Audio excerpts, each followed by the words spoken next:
Yan. Good evening, Dr. Joe. Good evening. Okay, we're talking about Japanese encephalitis. So what I know about Japanese encephalitis is that it is a viral disease transmitted by mosquito bites that is quite prevalent in large areas in Asia such as the Philippines. So ano po ba ang Japanese encephalitis in layman's term? Well, encephalitis meaning infection. It's an infection. It's an infection in the brain. So, infection siya sa utak.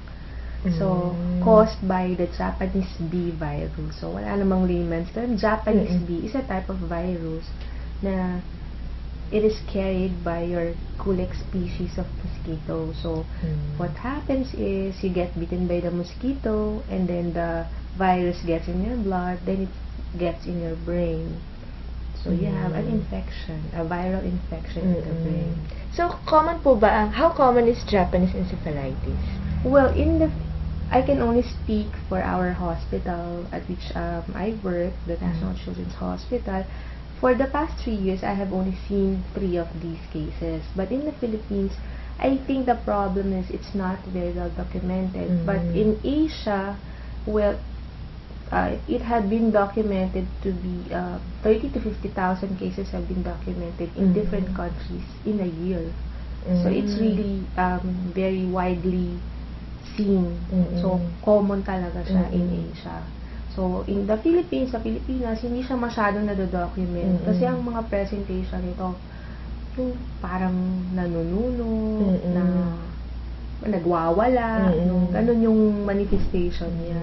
So, yung mga nakikita natin sa TV na minsan, yung mga nilalapit nila sa mga albularyo. Minsan, kasi if you have Japanese encephalitis, pag nagkaroon ka ng infection sa utak, so una muna kakagating ka ng lamok, tapos lalagnatin ka, then after you have the fever, so biglang magkakaroon ng stage that magwawala, no? May mga nakikitang ibang bagay, pati yung paglakad na iba, there's an imbalance in your gait, no? There are sensorial changes or ito yung mga tinatali kasi sabi na possess daw, no?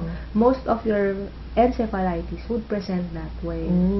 So, pwede yung maging yun myths nga na dangerous para sa mga pasyente kasi na-infect, hindi nila alam, na-infect na sila and then... Oo, posible. Tapos, syempre, destructive. Una, destructive sa kanila kasi nagwawala sila. So, tinatali sila, sinasapak sila, yung mga ganon. But, it can also lead to death, no? There is a percentage, well, it's a very wide range of percentage that Japanese encephalitis can cause death. But, on the other hand, they can recover fully from the illness. So, pero medyo malaki yung range.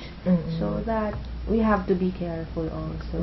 So, what are the signs and symptoms of Japanese encephalitis? Like what we have discussed earlier, nagsisseizure sila. Oo, nagsisseizure sila. So, una, non-specific viral illness o ang tawag parang common na trangkaso. So, di ba when you have this common flu, so you have like fever, cough and colds, then you have body malaise or like nananakit ang katawan. And then after that, suddenly these patients would have seizure, so yung naninigas, nangingisay, no? Ito yung nagko-convulsion, no? Some of them would have gait disturbances or yung imbalance, hindi sila makalakad ng maayos. Meron naman yung mga involuntary movements o yung mga kamay nila bigla na lang pumapaltek. Meron din naman na tulog ng tulog. Meron din naman nagwawala. So variety symptoms. Iba-iba. So kaya nga non-specific siya. So kailangan talaga yung importante yung diagnosis. Importante yung diagnostics kasi yung pag sinabi mong infection sa utak or yung mga encephalitis or yung mga meningitis, bacterial and viral would present the same way. However, you have to do your CT scans, your CSF analysis or yung fluid na nagpo-flow sa brain, you have to analyze that. No, you have to isolate the virus.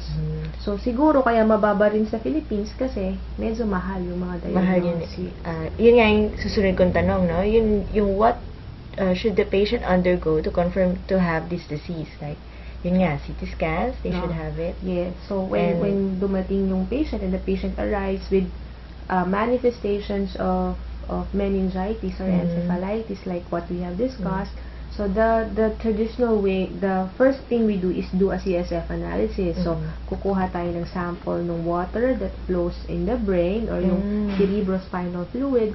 Then, we send it for analysis.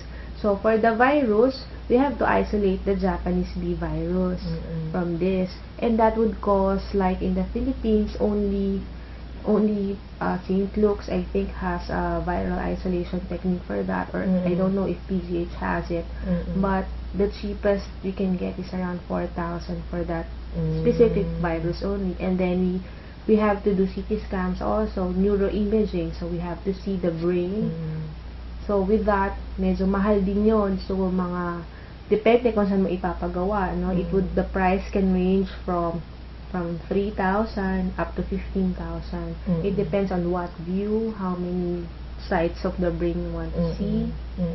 So, medyo mahal. Plus, so viral isolation, CSF analysis. So, pag mga ganon, siguro ubos ang mga 20,000 pesos mo. More or Mahal less. talaga. And plus. So, pero, is it advisable to have just one test? One of those only? Or all should be taken parang? Actually, when in children, this is for children. Kasi in adults kasi, this encephalitis would present differently. And we have to be more careful in doing diagnostics in adults. Because they can do certain damages. As the person grows older, pag tumatanda, ang pinakamura kasi, kumuha ka ng sample ng CSF. Tapos ipapakount mo lang siya even without isolation. Yun yung pinakamura. Pero kung hindi mo rin lang naman ma-isolate yung virus, well, yun yung medyo mahal. So, ang ideal talaga, diagnostic, the best thing yung para masabing Japanese encephalitis ito, yung CSF, na-isolate yung virus.